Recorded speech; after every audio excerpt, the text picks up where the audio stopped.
un invité avec moi sur le plateau pour tenter d'en parler. L'actualité dans le pays, vous le savez, reste dominée par la loi Noël Tiani.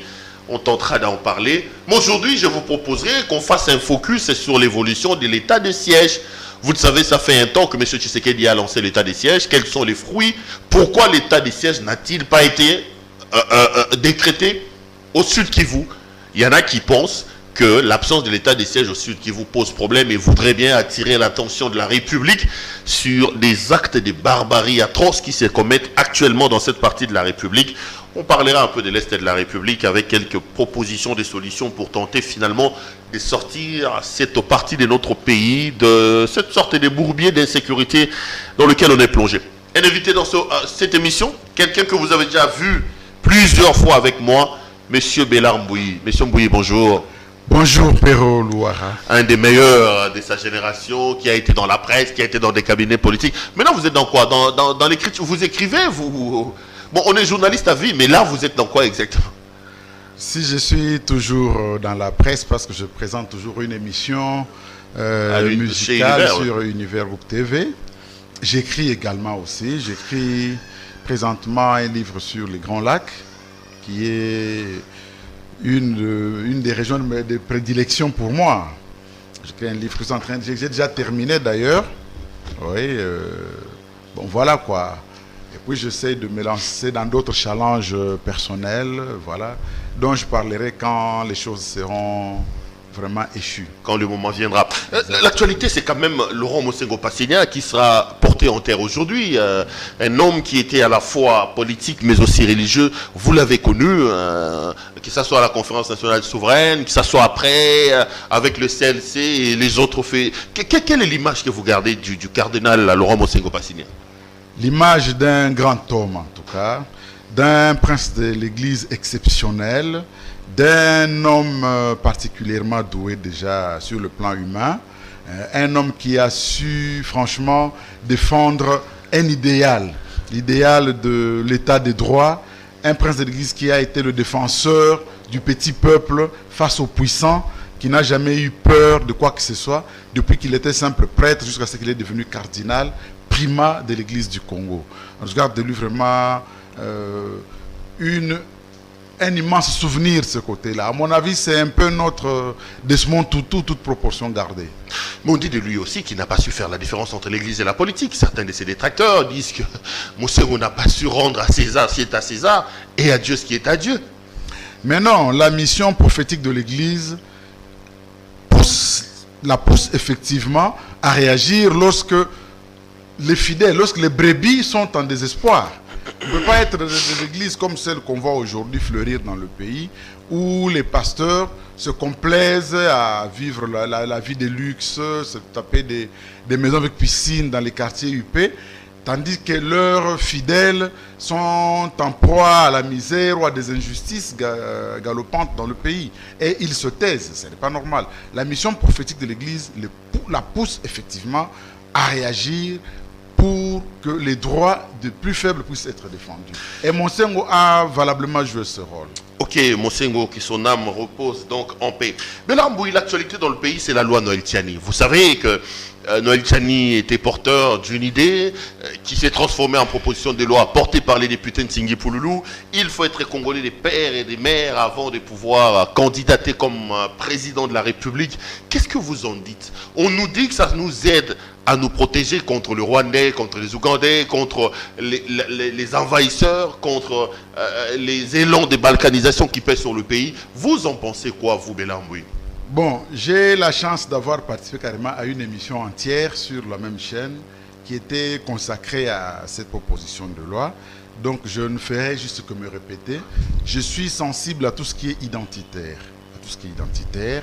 Moi, j'aime bien le président de la République, Félix Tshisekedi Antoine. Mais je ne pense pas que l'identitaire ait jamais fait partie de l'ADN de l'UDPS. Jamais. Au départ, c'était une blague, mais apparemment, ça devient sérieux. Oui, ça Surtout devient que ça devient sérieux. une proposition de loi. Au départ, on croyait que c'est Noël Tiani qui en parlait pour flatter, selon ses détracteurs. J'espère. Félix Tshisekedi à l'amener à la Banque centrale. J'espère de tout cœur que le bureau de l'Assemblée nationale va ranger cette proposition-là dans la poubelle et qu'on n'en parle plus jamais. Je ne vois vraiment pas en quoi cela peut nous être important au jour d'aujourd'hui. Nous avons juste à côté de nous ici, vers le sud du pays, nous avons la Zambie. Vous savez, la Zambie a eu comme président de la République pendant un moment, il y a quelques années ici, M. Lindsay Scott. Il n'était pas métis, il était blanc. Donc de père anglais et de mère écossaise. Donc vous voyez, il a été président de Zambie. Donc vous imaginez que nous, on est inférieurs aux Zambiens sur le plan de l'ouverture d'esprit, pour que nous puissions interdire, nous, à certains de nos propres enfants, parce qu'ils ont eu un des parents de tel ou de tel. Non, ça ne vaut pas la peine. La Zambie a son Il histoire, faut la apprécier... RDC en a la sienne aussi. Oui, mais les Zambiens, nous, on est le même peuple. Les Zambiens quels sont les Zambiens? Les Zambiens, c'est des Lunda comme nous, on est des Lunda. Les Zambiens, c'est des Bemba comme nous sommes des Bemba. Les Zambiens, c'est des Chokwe comme nous, on est des Chokwe. Encore, on est différents. On est le même peuple. Vous imaginez lorsqu'on lance les DV-loteries dans ce pays, pas les États-Unis d'Amérique. La RDC est le pays où on joue au DV-loterie plus que tout autre pays dans le monde. Pourquoi? Parce qu'ils veulent aller vivre dans un pays qui est dirigé notamment par des fils d'étrangers comme les Obama, comme les Powell. Là, ça ne les dérange pas. Nous avons le plus fort taux, le plus fort quotient migratoire vers la France aujourd'hui, devant le Mali. Ça veut dire que quand on regarde les demandes de visa vers la France, nous venons en premier en Afrique, devant le Mali. Pourquoi? Parce que nous voulons aller vivre en France, un pays dirigé notamment par des fils d'étrangers comme les Sarkozy, les Manuel Valls, les Anne Hidalgo, les Édouard Balladur et consorts. Mais puisque nous voulons aller vivre dans des pays dirigés par des fils d'étrangers qui ne sont pas discriminés. Pourquoi nous voulons discriminer les fils d'étrangers chez nous-mêmes alors que s'ils peuvent avoir des compétences, ça sera mieux pour le pays, non? Moi, je crois que chaque citoyen doit être apprécié pour ce qu'il est. Peu importe que ses parents aient été de l'Azerbaïdjan, de Kiribati, ou de Kirghizistan, ou de Kosovo même. Et quand on dit que c'est Katumbi qui est visé, vous y croyez aussi? Bon, j'ai déjà eu à passer une émission entière sur ça. Je ne veux pas qu'on revienne là-dessus, mais je ne veux pas qu'on revienne là-dessus. C'est Katumbi qui est visé, vous croyez? Ça donne cette impression-là. Ça donne cette impression-là et ça donne une très mauvaise impression justement de cibler juste une personne comme on a vu en Côte d'Ivoire. Vous savez, le général Gué, j'ai vu une vidéo, le général Gué disait la loi est impersonnelle, on n'a pas visé une personne, on n'a pas visé Ouattara. Mais plus tard, Laurent Gbagbo qui soutenait Gué lors du Forum national sur la réconciliation en 2001, il avait dit mais si on l'avait fait pour éliminer Ouattara, vous imaginez, donc il avait fini par avouer ce qui n'était qu'un secret de polichinelle. Voilà. Donc moi je reviens à dire que franchement, j'ai été moi-même militant de l'UDPS depuis ma tendre adolescence. Dans ce parti-là, il n'y a jamais eu de discours identitaire. Voilà, donc je suis convaincu que l'UDPS n'a pas changé et que le président Félix Tshisekedi, qui est un homme ouvert d'esprit, ne se laissera pas tenter par ce genre de discours. Belambouy, je vous ai fait venir parce que vous êtes quand même dans le domaine des médias un de nos meilleurs spécialistes en matière de Grand Lac et de la situation sécuritaire dans l'Est de la République. Le président a lancé l'état des sièges et il ne l'a pas lancé dans la province du Sud-Kivu. Je voudrais qu'on en parle. Mais bien avant, comment jugez-vous l'état du siège? Parce que j'ai encore appris qu'il a été prorogé hier de 15 jours. Ça va faire combien? 2-3 mois déjà? 30 jours, je crois. Ça va faire combien? 2-3 mois depuis qu'on a commencé. Vous qui y êtes passionné de la situation sécuritaire dans l'Est, vous pensez que c'était une bonne décision? 2, est-ce que vous pensez que la décision produit déjà des fruits? D'abord, je pense que c'était une très bonne décision pour laquelle j'ai vraiment eu à féliciter le président de la République et pour laquelle je l'en félicite encore d'ailleurs. Pourquoi? Parce que le statu quo était intenable. Le statu quo est intenable. Depuis 1993, le Kivu a plongé dans l'insécurité. Avec la création des premiers mouvements Maï Maï, des Baoundé, des Banyanga, les Ngilima, des Banande, et puis par la suite les combattants Magrivi, des Baoutou. Donc le Kivu a plongé dans l'instabilité. Et il n'en est plus sorti jusqu'à ce jour. Et un des derniers rapports de GEC, groupe d'études sur le Congo, a compté jusqu'à 122 groupes armés. Vous vous rendez compte des misères que cela peut compter? Vous savez, nous sommes ici à Kinshasa, nous sommes assez éloignés du terrain. Vous voyez ce que ça veut dire qu'un groupe armé affronte l'armée nationale ou les groupes armés irréguliers s'affrontent entre eux-mêmes. Et vous, vous êtes peut-être un père de famille, vous êtes dans le champ, en train de faire vos récoltes, vous entendez des coups de feu dans le village, tout le monde a fui, vous ne savez pas où votre petite fille qui est à l'école, dans quelle direction il a pu courir, votre épouse est partie dans quelle autre direction. Vous imaginez la souffrance qu'on peut ressentir sur le cœur devant ce genre de drame. Et les gens de l'Est, il y a beaucoup de gens de l'Est qui vivent ça au quotidien pendant presque 20 ans. Non, le statu quo devenait intenable, il fallait tenter autre chose. Déléguer le pouvoir à ceux qui savent combattre ce genre de groupes irréguliers, nationaux comme étrangers, afin de restaurer la paix. Il ne restait que l'état de siège qui n'avait pas encore été tenté. Et Félix Tshisekedi, en tentant cette expérience, a franchement tout mon soutien. Je crois que ça a vraiment été une bonne décision. Non, mais les massacres ne s'arrêtent pas. Encore hier, encore avant-hier, les ADF ont encore fait parler d'eux. Exactement. Le massacre ne s'arrête pas, c'est vrai, mais il faut noter aussi le bon côté des choses. Il y a eu reddition de très nombreux combattants. Sérieux? Sérieux. Dans le Massissi, il y a eu beaucoup de combattants qui ont rendu les armes et qui sont en train d'être amenés vers le centre de Rumangabo pour l'opération DDR, comme on l'appelle. Bon, après Massissi, ils vont se tourner maintenant vers Rutshuru pour le Nord Kivu. Voyez-vous? Donc, même dans Benila, il y a plusieurs bases des ADF qui ont quand même été détruites. Il y a déjà eu un pas par rapport à l'avant. On compare aujourd'hui, il y a quand même un pas qui a déjà fait, qui a été accompli. Il va de soi que lorsque les gens sont en débandade, il leur arrive de commencer à commettre des massacres à U et à Dia, voyez-vous, dans leur débandade.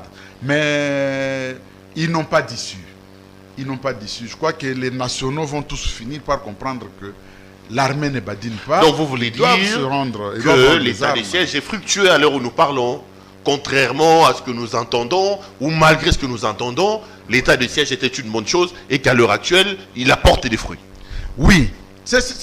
Rome ne s'est pas construite en un jour. Rome ne s'est pas construite en un jour. Donc, c'est un processus qui prendra peut-être encore du temps. Il y a des jeunes qui sont récalcitrants, il y a d'autres qui sont un peu fous, comme les ADF Nalu, qui ne sont pas des fils du pays, qui sont des Ougandais, qui n'ont absolument rien à perdre, avec lesquels le combat, la guerre sera peut-être de longue haleine. Il faut se préparer à ça. Mais l'objectif est qu'ils doivent être éradiqués. Et ça, ils doivent l'être. Ils doivent être éradiqués parce que nous n'avons pas d'autre choix que de les éradiquer afin de redonner la paix à nos populations. Bernard Mbouyi, vous soutenez l'état des sièges, vous dites qu'il est important et qu'il produit les fruits, mais c'est la mort dans l'âme que vous constatez selon vous, l'absence de l'état des sièges dans la province du Sud Kivu. Vous dites que ça a été une grosse erreur, que le président n'ait pas décidé, mais le président a répondu en disant que la nature de la guerre qu'il y a dans le Sud Kivu est totalement différente de la nature de la guerre qu'il y a au niveau de Nord Kivu. Là, il dit que c'est des escarmouches, des petits problèmes communautaires, mais ici, c'est des milices, parfois et même souvent étrangers, donc c'est pas la même chose. Mais pourquoi vous regrettez, pourquoi vous voquez en contre-courant de ce que le président dit sur la question de l'état des sièges dans le Sud Kivu? Je crois que le président de la République est sincère. Vous savez, Mobutu nous disait toujours que le président de la République le président fondateur n'est pas un magicien, car seul, il ne peut rien. Il peut tout avec l'appui de tout son peuple, voyez-vous. Donc, tout président de la République n'est jamais un magicien, et tout ce qu'il peut dire, tout ce qu'il peut décider, est aussi la conséquence des informations et des rapports qu'on fait remonter vers lui. Voyez-vous, je reste convaincu qu'il y a eu des mauvais rapports qui ont été remontés jusqu'à vers le président de la République. Prenons un exemple, par exemple, quand il s'est rendu au Nord Kivu lui-même, vous savez, il recevait plein de rapports, mais quand il est parti au Nord Kivu, vivre de visu lui-même, la façon dont les opérations sont menées, la façon dont l'état d'urgence est géré, qu'est-ce qu'il a dit? Il a dit qu'il a découvert beaucoup de choses. Il a découvert de nombreuses galeries, plutôt brebis galeuses, au sein de nos forces armées. Des fictifs. Il a découvert des fictifs. Il a découvert de nombreux mafieux qui sont dans notre armée. Il a découvert ces éléments-là. Et je suis convaincu que s'il décrète également l'état d'urgence dans le Sud Kivu et qu'il s'y rendait, il découvrirait également des réalités différentes des rapports qu'on a souvent fait remonter vers lui. Parce que ce qui se passe dans le Sud Kivu aujourd'hui, si nous ne faisons pas attention, nous allons être un jour indexés comme un pays génocide. Arrêtez d'être alarmiste et génocide chez nous. on est plus de 400 ethnies, il n'y a pas une ethnie beaucoup plus majoritaire que les autres. Ça, c'est un discours que les partisans de la balkanisation ont l'habitude de distiller. Qu'est-ce qui se passe dans le Sud Kivu pour que vous soyez autant alarmiste, au point même d'évoquer déjà un génocide? Voilà ce qui se passe dans le Sud Kivu. Il faut que les gens qui nous regardent puissent le comprendre. Je ne vais pas remonter jusqu'au déluge. Parce que je suis passé aussi à une émission où j'ai pu décrire un peu quand même l'historique des populations de cette région-là. Mais disons que après 2003, on a réunifié le pays, les rébellions ont cessé d'exister. Mais au Sud Kivu, il y a des gens qui ont continué à faire la rébellion, notamment les Yakutumba, les Maïmaï Yakutumba. Oui, Maïmaï Yakutumba consort. Des gens qui étaient déjà intégrés dans les forces armées. Les gens dont les entités Maïmaï avaient reçu déjà des ministères, des vice-ministres, des députés, des sénateurs, membres des bureaux des assemblées au niveau parlementaire. Mais ils ont préféré continuer la guerre sur place. Mais dans quel objectif? C'est ça le problème. L'objectif de ces Maïmaï, donc Yakutumba, Biloze Bichambuke, René Itongwa, Mulumba, Ilunga et consorts, tous ces Maïmaï-là n'ont qu'un seul objectif dans la tête. Exterminer de l'espace-temps du Congo-Kinshasa ceux qu'ils qualifient d'être des étrangers, c'est-à-dire les Banyamulenge. C'est ça le problème. Non. On va y arriver. Ok. C'est ça leur objectif. Et puis, d'arriver à les déraciner. Mais il s'est fait que jusqu'en 2012, les Banyamulenge, sachant cette menace-là, avaient aussi un groupe armé extrêmement puissant qui s'appelait Ngumino. Alors, ce face-à-face, cet équilibre de force faisait que aucun Maïmaï n'était persécuté. Mais à partir de 2012... Aucun Banyamulenge n'était persécuté, aucun Banyamulenge n'était persécuté, je voulais dire, excusez-moi, autant pour moi. Mais à partir de 2012, vers mars, je crois, sur l'instigation des leaders de Banyamulenge, ce groupe Ngumino a désarmé. Ils ont donc intégré l'armée. Leurs commandants ont intégré les forces armées. Les combattants sont partis. Ils ont été disséminés à travers le Congo. Le commandant de Ngumino, le colonel Bissogo, est aujourd'hui à l'Équateur depuis très longtemps, depuis 2012. Ses adjoints, vous avez Willy Biondo, par exemple, il est aujourd'hui à Kitona. Après avoir combattu les ADF à Beni, du côté de la rivière Semliki là-bas. Vous aviez les gens comme Rukunda, Makanika qui étaient à Walikale. Donc ils se sont éparpillés. Alors, les Maïmaï par contre, eux n'ont pas des armées. Constatant que les Banyamulenge n'ont plus de protection, à partir de 2017, en mars, ils ont lancé les attaques contre les civils Banyamulenge. Les civils Banyamulenge. Et il y a eu, depuis lors, c'est des villages incendiés, des personnes tuées, au point qu'aujourd'hui, on peut parler, selon tous les rapports qui concordent, de plus de 300 personnes tuées. Donc, vous voulez dire quoi au moment où vous venez sur ces plateaux? Laissez-moi donner ce bilan. Que la communauté Banyamulenge est en danger à l'heure où nous parlons. Exactement. 300 personnes tuées. Plus de 380 villages incendiés. Plus de 300 000 vaches rasées. Vous voyez, le Sud Kivu, sa plus grande richesse en cheptel bovin, c'est-à-dire en termes de vaches, ça venait de chez les Banyamulenge. Mais à Beni, les gens sont tués aussi. On ne parle pas d'un génocide, monsieur Bélamboui. Oui. On parle pas déjà. À Beni, on tue aussi les Congolais. Bien si sûr. on fait la comptabilité de ceux qui ont été abattus, des Congolais abattus à Beni. Par rapport aux Congolais, Banyamulenge est abattu. Non, moi j'ai toujours dit que les Banyamulenge étaient Congolais. Il faut faire attention. Oui. D'accord. Je ne suis pas dans des gens qui estiment qu'il faut chasser les gens. Non, les Banyamulenge sont des Congolais. Effectivement, très bien, Perrault. Cette émission d'aujourd'hui, vous avez voulu que nous puissions partager sur le haut plateau parce qu'on en parle pratiquement. D'accord, allons-y, vous avez la parole. Vous parlez du bilan. Oui, nous parlerons de Beni. Prochainement, ok. Mais retenons quand même que Beni, tout le monde en parle. Quand même. Alors que les hauts plateaux, on en a fait l'affaire du seul Moïse Nyarugabo qui en parle. Il est concerné et on l'écoute mal parce qu'il est concerné.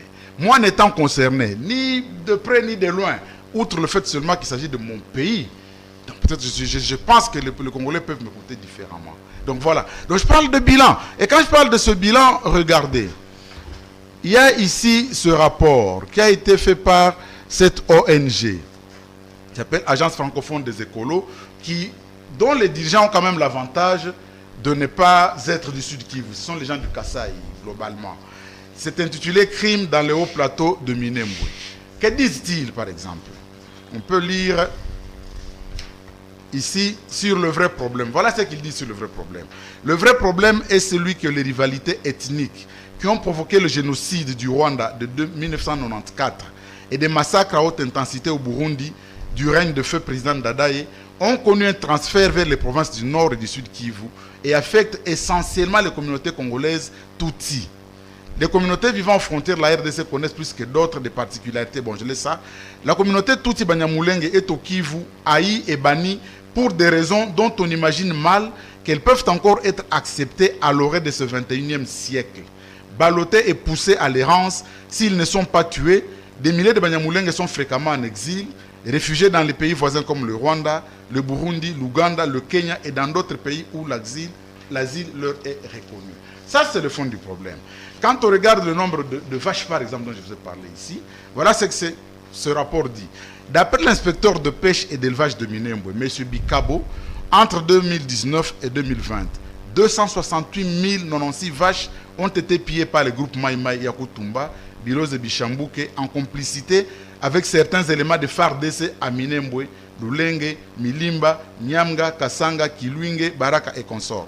Donc vous voyez, ce que j'ai dit ici n'est pas... Le nombre de villages incendiés. On peut vous en donner même les noms, parce que cela est vérifiable par tout le monde. Les villages égrenés dans les hauts plateaux, dans le localité de Bijombo, tout ça. Bon, les villages incendiés. Dans la partie appelée Indondo, sur 52 grands villages et 67 sous-villages, il ne reste que 7 grands villages et très peu de sous-villages. Des écoles, des centres de santé ont été incendiés. Bijombo 1, Bijombo 2, Bijombo 3, Masoro, Mugeti, Gashigo, Kirumba, Kajembwe, Gahuna. Tout ça, c'est des villages qui ont été totalement incendiés. Vous savez que de tous les notables Banyamulenge que nous connaissons ici à Kinshasa, il y en a très peu qui ont encore un village qui existe aujourd'hui dans le haut et moyen plateau au Sud Kivu. Le général Bisengimana, par exemple, il est de Gitembe à Ouvira. Son village a été incendié. Il n'a plus de village tel que vous le voyez là. Quand vous prenez le général Masunzu, par exemple, qui est commandant zone de défense au Katanga, qui est en train de se battre contre les Bagatakatanga qui veulent diviser notre pays, il doit apprendre que lui, son propre village, à Mwenga, Irumba, n'existe plus. Il a totalement été incendié par les Mai Mai. Au point qu'aujourd'hui, il n'y a plus pratiquement un seul Munyamulenge dans le territoire de Mwenga. Pourtant, ils étaient là, dans le groupement de Litombo. Ils étaient là. Il n'y en a pratiquement plus. Quand vous êtes dans Ouvira, sur un rayon d'à peu près 80 km sur 200, il n'y a plus un seul Munyamulenge à la ronde. Tout le monde est concentré à Bijombo. Tous les villages ont été incendiés. Et Bijombo lui-même est attaqué en permanence. Vous vous rendez compte? Et pendant ce temps, que fait notre armée? Donc, vous dites là, à l'heure où nous parlons, que si rien n'est fait, c'est un génocide qu'on est en train de perpétrer à l'heure actuelle dans le haut plateau et dans le moyen plateau. Effectivement, effectivement. Tous les villages, vous savez, nous avons connu des guerres. Les guerres ethniques, ça arrive. Hein? On avait vu à Yumbi, au Maïndombe, ici à Bandundu, on a vu les Batende, les Banounous s'affronter. C'est des villageois qui s'élèvent, qui s'affrontent pour une raison ou une autre. Dans le haut plateau, ce n'est pas un conflit communautaire. Il n'y a pas des Bafulero qui quittent le vrai pour attaquer des Banyamulenge, ou des Banindu, ou des Bavira qui font pareil. Non. Ce sont des milices armées qui se conçoivent comme rebelles, qui combattent l'ordre républicain installé démocratiquement dans le pays. Vous vous rappelez, en 2012, Yakutumba a attaqué Ouvira. Il avait même pris le contrôle d'Ouvira. Il avait fallu une riposte à la mesure de l'enjeu des FARDC avec le soutien de la MONUSCO qui avait mobilisé les bateaux de guerre et des hélicoptères pour déloger Yakutumba d'Ouvira. Yakutumba, c'est un rebelle contre l'ordre institutionnel établi au Congo. Pourtant, on ne l'attaque pas. On sait où il est, on ne l'attaque pas. Et c'est Yakutumba avec toute sa coalition, Yakutumba, Biloze Bichambuke, Ilunga, René, tout ce que j'ai cité là, c'est eux qui, armés, parfois par des brebis galeuses issues de FARDC, sont en train d'aller attaquer les Banyamulenge pour les déraciner du Sud Kivu. Là, ce n'est pas un conflit communautaire. Et plus grave, on avait parlé de au Nord Kivu, à Itouria, des éléments étrangers, mais il y a des éléments étrangers, effectivement, au Sud Kivu, au moment où nous parlons. Les Red Tabara, c'est des Burundais. Les FNL, c'est des Burundais. Les Forebou, c'est Burundais. Ils sont alliés à tous ces différents Maïmaï pour attaquer, déraciner les Maïmaï de haut plateau de Tomba. Ça, c'est un discours des gens qui aiment la balkanisation. Hein. C'est un discours qui passe pas bien au sein de l'opinion, M. Bellarmbouy. Alarmer les gens. Et beaucoup pensent que c'est à cause de ces discours ici que la communauté Banyamulenge est mal vue comme une communauté qui veut occuper, qui fait passer ces discours-là pour que la communauté internationale s'apitoie sur son sort et coupe une partie de la République démocratique du Congo au fin de donner à cette communauté-là un territoire. Est-ce que vous ne faites pas, en disant ce que vous dites là, évidemment, c'est vous qui portez la responsabilité de ce que vous dites, c'est pas une contre-campagne que vous faites pour contre nos compatriotes Banyamulenge, par exemple? Mais pas du tout, justement. Personnellement, je n'ai aucun intérêt dans cette affaire. Non, vous avez travaillé avec Rouberois, on sait. Non, mais vous avez été à Africa TV. Non, Africa TV, vous pouvez être tout simplement la face visible de l'iceberg. En bas de vous, il y a les Nyarugabo, il y a les lobbies Banyamulenge derrière vous. Non. C'est comme ça que les Congolais risquent de croire que vous êtes un acheté. Ne personnalisons encore une fois pas ce débat-là. Non, je pose toujours les questions que les gens se poseront, et effectivement. Beaucoup de gens arrivent toujours à évoquer cette histoire d'Africa TV. Rouberois avait été vice-président de la République. Je n'ai pas fait partie de son cabinet. Mais vous avez quand même des bons rapports avec lui. Vous avez des bons rapports avec Moïse Nyarugabo. Autant que j'avais de bons rapports avec Jean-Pierre Bemba, et d'autres. Voilà. Bon, cette histoire d'Africa TV, il faut rappeler. Vos ennemis disent que vous êtes un acheté. Ils se cachent derrière vous. C'est vous qu'ils utilisent dans leur campagne pour finalement exiger à la communauté internationale d'avoir une terre, d'avoir leur propre pays. Ce serait faire preuve vraiment mon intelligence qu'imaginer que je pourrais être acheté. Acheté par qui d'abord? Par qui? Par les lobbies Banyamulenge. Ils n'en ont même pas. Ils n'en ont même pas. Regardez comment ils communiquent tellement mal sur leur propre sort. Ils communiquent tellement mal. Leur voix ne s'entend pas. Si Nyarugabo ne lève pas la voix, il n'y a personne d'autre qui parle. Ils communiquent tellement mal sur leur... Ils n'ont aucun lobby. Les gens grossissent trop les choses pour rien. Ils ne communiquent même pas bien. Leur voix n'est pas portée. Voyez-vous. Comment est-ce qu'ils vivent un tel malheur depuis plus de 5 ans et la communauté nationale n'est pas au courant de ce malheur qu'ils vivent? Ils n'ont pas ce lobby-là. Mais pourquoi pour parler d'Africa TV, je vais quand même dire un mot. Beaucoup de gens oublient cette histoire-là. Moi, j'étais actionnaire d'Africa TV. Voyez-vous, nous étions 4 actionnaires. Il y avait 2 journalistes, il y avait moi et Moussé Mediao, nous étions des actionnaires minoritaires. Et Moussé a été le premier DG, moi j'étais juste un simple administrateur. Voilà. Quand Moussé a été renversé par le conseil d'administration, je lui ai succédé parce que j'étais le deuxième journaliste qui restait. Donc je n'ai jamais été là par la bonne volonté de Rouberois ou de qui que ce soit. Rouberois n'avait même rien à voir avec Africa TV, contrairement à ce que beaucoup de gens pensent. Voilà, ce n'était qu'une parenthèse. Mais j'aimerais vous dire une chose. Ça, j'ai avec moi Conseil de sécurité de l'ONU. Donc, il n'y a pas plus crédible que ça. Ça, c'est le dernier rapport des experts des Nations Unies. Et qu'est-ce que nous lisons ici à la page 34? C'est un rapport de 366 pages. Qu'est-ce que nous lisons à la page 34? Il parle de Maïmaï Yakutumba. Il montre comment il a créé une grande coalition avec... il dit que Yakutumba conservait la direction et le contrôle de fait de la Coalition nationale du peuple pour la souveraineté du Congo, CNPSC, et s'est appuyé sur les dirigeants de la coalition pour conserver le contrôle territorial. La coalition comprend des groupes Maïmaï, dont les Maïmaï Echilo, Maïmaï Réunion, Maïmaï René, Maïmaï Ngaliabatu, Maïmaï Mulumba, Marehunu, Maïmaï Malaïka, etc., etc. Ça, c'est comme ça on décrit Yakutumba. Mais par la suite, on décrit les Turanéo, parce que les Banyamulenge aussi se défendent. Il y a des gens qui disent, mais eux aussi ils ont un groupe armé. Voilà, mais il faut... C'est vrai. Nous voulons que tous les groupes armés soient éradiqués. Que l'État soit le seul détenteur de la force légitime. Que plus personne n'ait un groupe armé ou détienne des armes pour attaquer les autres ou se défendre. Il faut que l'État soit le seul régalien. Mais faisons la part des choses. Voici ce qui est dit concernant les Turanéo. À la page 35, tout au long de 2019, tandis que les attaques contre les civils Banyamulenge et les combats s'intensifiaient, les attaques contre les civils Banyamulenge, c'est l'ONU qui parle.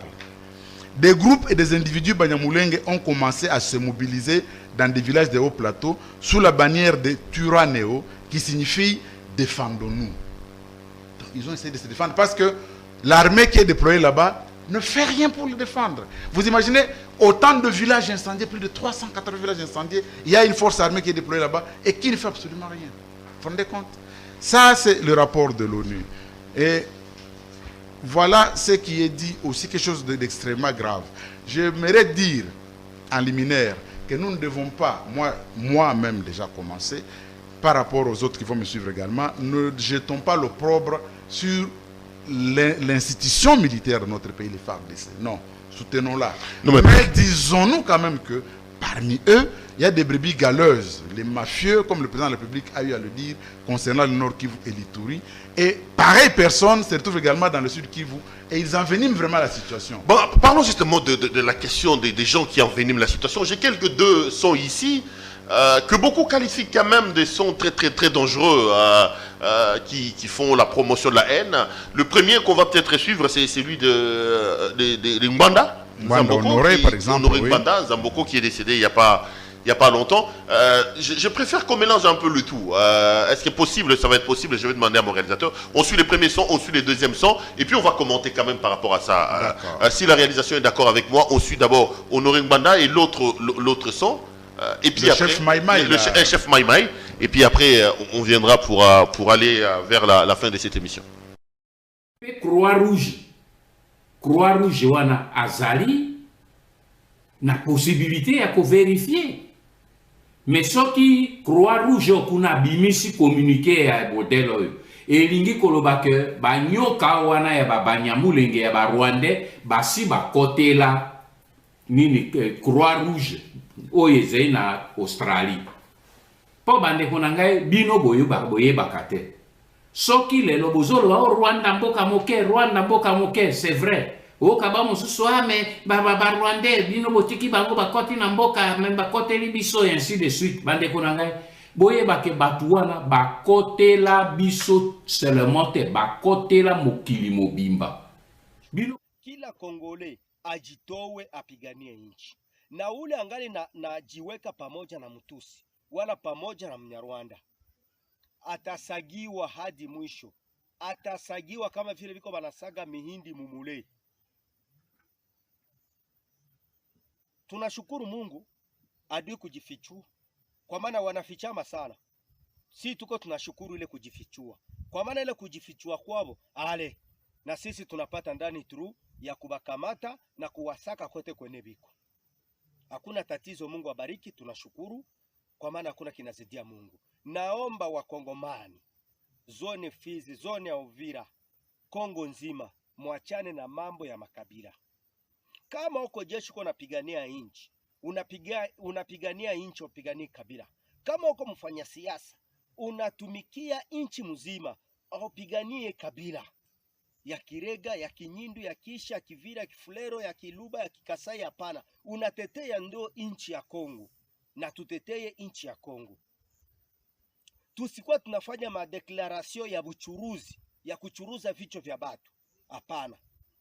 Tukamatane bega kwa bega. Na hadi hapo Minembwe tutapafika. Mimi najua sehemu za hapa Mamashuba, Mamarungu, mawapi hapa Mandegu, Makatobo wapi, hapa Muramvya pale, ni siku kidogo kote tutasafisha. Naamini tutasafisha, sio mimi, ni Mungu. Tutasafisha kwa maana vita yote ni ya Mungu. Huyu Mungu wa Gideoni, huyu Mungu wa Cornelio, huyu Mungu wa Shandrake na Bedenego mwene tuko tunaomba. Naamini atatutosha na atatupigania. Hebu Banyarwanda bajitukuze, bavimbe, yote ni bure. Wakumbuke sasa ile utabiri ene Mariamu aliwaambiaka wayue sasa hivi inatimilika. Inatimilika, wapande washuke, inatimilika. Na siku chache tutashuka Muhuvira kusaka Wanyarwanda wote, biko Kalemabenge, biko Kumalaki, bote biko Mulongwe, Kasenga, sehemu zote tutawasaka. Hadi muplene kote kwenye biko tutawasaka. Hivi inakuwa wakati sasa kubasaka kote. Wale wanawazia eti Wanyarwanda wanajinua hivi, wasahabu. Merci beaucoup à notre ami Merveille qui est donc de l'autre côté de la régie. On vient donc de suivre ces deux vidéos. La première, c'était le très célèbre qui est décédé cette année d'ailleurs, Honoré Mbanda Nzamboko. Et le deuxième, c'était un chef rebelle, Makanaki.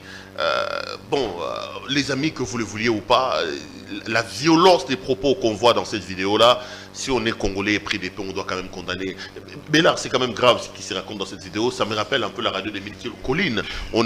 C'est vraiment ce genre de choses qui ont amené à ce qui s'est passé au Rwanda, par exemple. Exactement. Vous vous rendez compte que finalement, vous me donnez raison. Lorsque je dis ce qui se passe à Minembwe, c'est un génocide, ce n'est pas une vue de l'esprit. Vous savez, quand nous suivons Mbanda, qu'est-ce qu'il dit dans cette vidéo? Il dit, ces serpents de Banyamulenge, vous vous rendez compte, traiter des êtres humains collectivement d'être des serpents. Qu'est-ce qu'on doit faire avec les serpents? Les serpents, c'est une espèce animale dangereuse pour la survie humaine. Donc on doit les exterminer pour ne pas qu'ils soient même exterminés. C'est ça. Vous savez, dans la mécanique génocidaire au cours de l'histoire, les cibles à exterminer ont généralement été déshumanisées, c'est-à-dire ravalées au rang des animaux. Comme ça, on se donne bonne conscience parce qu'on est en train juste d'exterminer des animaux. En Allemagne nazie, les juifs étaient qualifiés des rats, qu'on doit exterminer pour ne pas voir la peste. Au Rwanda, d'Abiyarimana, les Tutsis étaient appelés kafares. Les kafares, oui. Dans le Katanga de Luferi, Sukyungu et Ngunza, les gens du Kassa étaient appelés biloulou, insectes, chenilles, choses comme ça. Donc c'est la même chose que ce qu'on est en train de vivre dans les hauts plateaux. Mbanda nous dit que les Banyamulenge sont des serpents. Vous l'avez suivi vous-même. Voyez. Donc ça, il y a une mécanique génocidaire claire qui est mise en place avec des idéologues qui poussent à la haine chaque jour pour que tout le monde puisse exterminer Banyamulenge. Alors que sur place, dans les hauts plateaux, il y a des chefs rebelle Maï, comme celui que nous venons de suivre, Makanaki, qui dit, qu'est-ce qu'il dit pour ceux qui ne comprennent pas les Swahili? Il dit ceci, la première phrase, il dit, tous ceux qui vont être alliés aux Tutsis, au Banyarwanda, nous allons les moudre comme de grains qu'on moud dans le moulin, on va vraiment les moudre. Et Minembwe n'est pas loin, nous y arriverons et nous allons le nettoyer. Les Banyarwanda qui ont fui vers la plaine, qui sont partis, je ne sais pas où, nous allons les retrouver, nous allons les dénicher, nous allons les retrouver. Donc c'est quand même grave. On est en train de faire les décours mais là, qu'est-ce que c'est l'armée dans tout ça? Tout le monde sait voir ça. Ils appellent au génocide de façon claire et nette. Et l'ONU est ici, elle vous sort un rapport timoré sur les discours de haine. La CPI est là. De tels propos ne l'intéressent jamais pour lancer des mandats. Tout ce qui l'intéressait, c'était Jean-Pierre Bemba Gombo. Ce qui l'intéressait, c'était Laurent Gbagbo. Des histoires politiquement motivées. Mais lorsqu'il s'agit des appels à l'extermination comme ceci, l'ONU est silencieuse. Non, mais que fait les FARDC dans tout ça? Parce que beaucoup commencent à accuser notre armée d'être des mèches avec ceux que vous présentez comme des génocidaires. Et puis à vous entendre parler, on a l'impression que l'État, comme force régulatrice de la vie en société, a abandonné pratiquement Minembwe et les Banyamulenge. L'État a abandonné Minembwe et les Banyamulenge. L'ancien président Joseph Kabila a été la pire chose qui soit arrivée à ce pays, particulièrement pour cette région-là. C'est quand même grave. Oui, mais c'est ça. Kabila, c'était la pire chose qui soit arrivée. La pire chose qui soit arrivée à ce pays concernant cette région. Parce que vous savez, tous ces groupes armés étaient déjà si florissants. Mais Kabila était là, il en a rajouté terriblement. Donc ceux qui disent que Kabila est responsable de la création de plusieurs groupes armés, ils ont raison, ils ont parfaitement raison. Kabila, vous imaginez que il est ayant peur du Rwanda. Quand le Rwanda lui dit, prends les raids de Tabara, ils vont combattre le Burundi. Kabila les prend. Prend les raids de Tabara, formés des réfugiés burundais, réfugiés au Rwanda, que le Rwanda a formé, a appuyé, à qui ils ont donné la logistique. Et Kabila les prend, ils les amènent dans les hauts plateaux pour que demain ils aillent attaquer le Burundi. Et quand le Burundi parle à Kabila, Kabila dit non, on va soutenir RNC de Kayumba. Kayumba, c'est l'ancien général rwandais. Jean Kayumba qui est en Afrique du Sud. En Afrique du Sud. C'est Kayimbi Delphin ici qui est parti en Afrique du Sud pour organiser les RNC, pour qu'ils aient attaqué le Rwanda. Vous imaginez? Donc lui-même, il joue sur deux tableaux pour le Rwanda, pour le Burundi. Tout ce monde-là, on le met où? Dans les hauts plateaux. Et aucun d'eux n'est jamais allé attaquer son pays d'origine. Par contre, ils sont tous ligués là-dedans aujourd'hui pour massacrer le Banyamulenge avec les Maïmaï. Vous vous rendez compte? Donc c'est Kabila responsable de tout ça. Le responsable de tout ça, principal, c'est Kabila. Donc Fachi hérite d'une situation extrêmement grave que lui lègue Joseph Kabila. Il doit à son tour arranger ça pour sortir la tête haute. Et peut-être demain le deuxième prix Nobel. Pour ceux qui accusent les FARDC par exemple, vous dites quoi? Même certains Banyamulenge eux-mêmes ils disent que ça s'est fait avec la complicité des forces armées de la RDC. Effectivement, bon, moi je ne souhaiterais pas que nous jetions l'opprobre sur l'ensemble de l'institution militaire. Il y a des brebis galeuses comme celles que le président de la République a dénoncées dans le Nord Kivu et en Ituri. Ça, personne ne peut nier. Voyez ce que dit ce rapport de l'ONU, lettre datée du 10 juin 2021 adressée au président du Conseil de sécurité par le groupe d'experts. Bon, voici le rapport. Que dit-il à la page 37? Voilà ce qui est dit.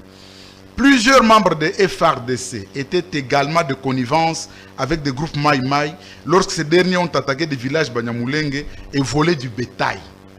6 sources de FARDC, des chefs de la société civile, des chefs locaux Banyamulenge, des personnes proches des chefs Mai Mai, des chercheurs et des sources de la MONUSCO ont cité le général Dieudonné Batenchi Mouima, commandant de la 12e brigade de réaction rapide à Minembwe depuis mars 2020, comme étant un élément déterminant de l'appui apporté par les FARDC à des groupes Mai Mai. Vous vous rendez compte? Celui qu'on a envoyé, selon ce rapport, comme commandant de la 12e brigade installée à Minembwe pour protéger tout le monde, et celui-là même qui est en train d'apporter le secours à des personnes comme Makana qui convient de suivre là, qui promettent d'aller moudre des gens comme des grains dans des moulins. Donc il y a des brebis galeuses qu'il faut absolument effectivement. Si on veut avoir la paix. Et l'alinéa 145 de ce chapitre dit à la page 38, la collusion entre des groupes armés dans les hauts plateaux et certains soldats et commandants des FARDC, notamment l'aide logistique et les armes fournies par des officiers FARDC aux groupes armés, constitue une violation du régime de sanctions au regard des dispositions du paragraphe 7 de la résolution 2293 de 2016 du Conseil de sécurité, telle que reconduite dans sa résolution 2528 de 2020, et a contribué à perpétuer et à alimenter le conflit dans la région. Vous vous rendez compte? Le président de la République ne peut pas rester silencieux ni bras croisés devant une telle réalité. Il doit agir. Il doit agir, il doit décréter, à mon sens en tout cas, je plaide dans ce sens, je le supplie, de décréter l'état d'urgence dans le Sud Kivu, de pouvoir s'y rendre lui-même. Parce que vous savez, tout le monde se tait. L'évêque d'Ouvira se tait devant une telle souffrance de ses propres paroissiens. Il se tait. Le prix Nobel de la paix qui est à Bukavu, ce massacre se passe au-dessus de sa tête. Vous l'avez déjà entendu dire un mot? Aucun. Il est silencieux. Tous les notables sont silencieux. On a laissé cette histoire. C'est l'affaire du Sel Nyarugabo qui doit parler. On finit cette émission. Justement, on vous appelle Bélard Mboui Kassayen d'ici. Je vous connais, je connais la famille. Marié à une femme du Congo central où on peut même aller à pied acheter les maniocs ici à Rassangoulou. Voilà. Mais vous sautez chez vous. Il y avait les Camerounais à Sapou ici, on ne vous a pas entendu parler. Comment vous, la question des Banyamulenge vous intéresse autant, vous, Kassayen, marié à une femme du Congo central? Bon, depuis Émile Zola, vous savez, nous savons que la grandeur, c'est de lutter contre les oppressions dont on n'est pas soi-même victime. J'ai été très sensible aux questions identitaires lorsqu'est survenue l'épuration ethnique contre les gens du Kasaï dans le Katanga. Vous savez, nous avons perdu plusieurs membres de nos familles. Je me suis dit à cette époque-là qu'il faudrait désormais combattre ce genre d'idéologie partout où elle se produirait au niveau de notre pays. Cela étant, étant petit, je sais que c'est difficile. J'ai dit quelque chose qui est difficile. Vous savez, Émile Zola, lorsqu'il y avait le procès sur l'affaire Dreyfus, qui était un juif, dans une France gagnée à la haine des juifs, à l'antisémitisme terriblement. Émile Zola n'était pas juif, il n'avait rien à voir avec les juifs. Mais comme tout le monde haïssait les juifs à l'époque, il a osé prendre la parole pour défendre ces pauvres juifs. Il savait ce qui allait lui advenir. Et il a fini par fuir la France pour ne pas être mis en prison. Il est allé en exil à Londres. Mais aujourd'hui, tout le monde donne raison à Émile Dreyfus. Il dit voilà, il a été un homme de bien. Donc je vais aussi être une sorte d'Émile Zola. Et depuis que j'étais petit, quand j'ai lu la lettre de 13 parlementaires, je sais que de dire des choses pareilles, ça peut me rendre moi-même impopulaire sur certains Congolais. Mais je suis convaincu également qu'il y a beaucoup de Congolais sincères qui ne cherchent qu'à connaître la vraie vérité pour être édifiés. Étant petit donc, lisant la lettre de 13 parlementaires qui ont créé l'UDPS, cette lettre commençait avec en épigraphe une citation de Mirabeau. J'aimerais donc la citer en guise de mot de la fin pour cette émission. C'est lui qui a conscience d'avoir mérité de son pays et surtout de lui être encore utile. C'est lui qui ne rassasie pas une vaine célébrité et qui dénigre les succès d'un jour pour une véritable gloire. C'est lui qui veut dire la vérité, qui veut faire le bien public indépendamment des mobiles mouvants de l'opinion populaire. Cet homme porte en lui la récompense de ses services, le charme de ses peines et le prix de ses dangers. Il ne doit attendre sa moisson, la destinée de son nom, que du temps. Ce juge incorruptible qui fait justice à tous. C'est profond. Et c'est avec ça qu'on va clôturer cette émission. Béla Mbouy, merci d'être venu nous voir. C'est moi qui vous remercie, cher Père Oloa. Madame, Monsieur, cette émission est terminée. Grand merci à vous de l'avoir suivi. Merci à mes amis qui étaient à la technique.